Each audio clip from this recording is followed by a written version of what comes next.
নেতাজি সুভাষচন্দ্র বসুর ১২৭তম জন্মজয়ন্তীতে ধর্মতলার ডোরিনা ক্রসিং থেকে নেতাজি মূর্তি পর্যন্ত মিছিল আয়োজিত হল শুভেন্দু অধিকারীর নেতৃত্বে। এই মিছিলে ছিল না কোনো দলীয় পতাকা, শুধুমাত্র জাতীয় পতাকা কাঁধে নিয়ে মিছিল করেন তিনি। নেতাজি পার্কে নেতাজি সুভাষচন্দ্র বসুর মূর্তিতে পুষ্পস্তবক দিয়ে শ্রদ্ধা জানানো হয়। পরে মুখ্যমন্ত্রী মমতা বন্দ্যোপাধ্যায়ও নেতাজি মূর্তিতে পুষ্পস্তবক দিয়ে মাল্যদান করেন। রাজ্যের রাজধানী কলকাতার পাশাপাশি জেলা জুড়ে পালিত হল নেতাজির জন্মজয়ন্তী। শিলিগুড়ির মাল্লাগুড়ি থেকে তরুণ তীর্থ মাঠ পর্যন্ত আয়োজিত হয় এই দৌড় প্রতিযোগিতা। এই প্রতিযোগিতায় শহর শিলিগুড়ি সহ আশেপাশ এলাকার ১৫০ জন প্রতিযোগী অংশগ্রহণ করেন। দৌড় প্রতিযোগিতায় প্রতিযোগীদের উৎসাহ বাড়াতে উপস্থিত ছিলেন শিলিগুড়ির বিধায়ক তথা বিজেপি নেতা শঙ্কর ঘোষ। ইতিহাসে এই প্রথম নেতাজির জন্মজয়ন্তীতে নেতাজির মূর্তিবিহীন চাঁচলের নেতাজি মোড়।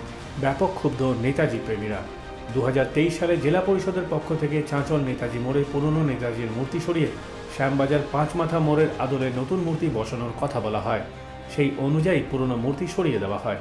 তারপর নতুন মূর্তি বসানোর পর উন্মোচনের আগেই নেতাজি প্রেমীরা অভিযোগ করেন এই মূর্তি আসলে বিকৃত। নতুন মূর্তি তৈরিতে দুর্নীতির অভিযোগ ওঠে। এলাকাবাসীর চাপে পড়ে জেলা পরিষদের পক্ষ থেকে সেই মূর্তি সরিয়ে নেওয়া হয়। কিন্তু নেতাজির জন্মদিন চলে এলেও নতুন মূর্তি আর বসেনি। দেশনেতাকে নিয়ে এই উদাসীনতায় ব্যাপক ক্ষুব্ধ চাঁচলবাসী। ভারতের কিংবদন্তি দেশনায়ক নেতাজি সুভাষচন্দ্র বসুর ১২৭তম জন্মজয়ন্তী পূর্ণ মর্যাদায় পালন করল মালদা জেলা প্রশাসন।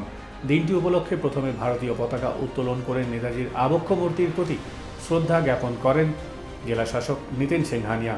জাতীয় পতাকা উত্তোলন ও শ্রদ্ধাঞ্জলি নিবেদন পর্ব শেষে জাতীয় সঙ্গীত পরিবেশন করেন এবং বর্ণময় কুচকাওয়াজ প্রদর্শিত হয়। এদিন দেশের মহান স্বাধীনতা সংগ্রামী নেতাজিকে স্মরণ করে জলপাইগুড়ি টাউন স্টেশনে পালন করা হলো তার ১২৭তম জন্মদিন। নেতাজি সংগ্রহশালা ও জলপাইগুড়ি টাউন স্টেশনে বিভিন্ন অনুষ্ঠানের মধ্য দিয়ে নেতাজির প্রতি শ্রদ্ধা জানানো হয়। উপস্থিত ছিলেন ফরওয়ার্ড ব্লকের রাজ্য নেতা গোবিন্দ রায় সহ বিভিন্ন নেতারা।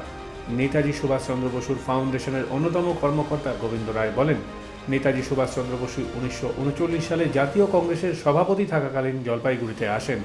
জলপাইগুড়ি টাউন স্টেশনের সঙ্গে জড়িয়ে আছে নেতাজির অনেক স্মৃতি। এই জন্য এখানে গড়ে তোলা হয়েছে একটি ফটো গ্যালারি। এদিন টাউন স্টেশনে যাত্রী সহ স্থানীয় মানুষদের সঙ্গে নিয়ে পালন করা হয় নেতাজির জন্মজয়ন্তী। Bureau report, West Bengal live.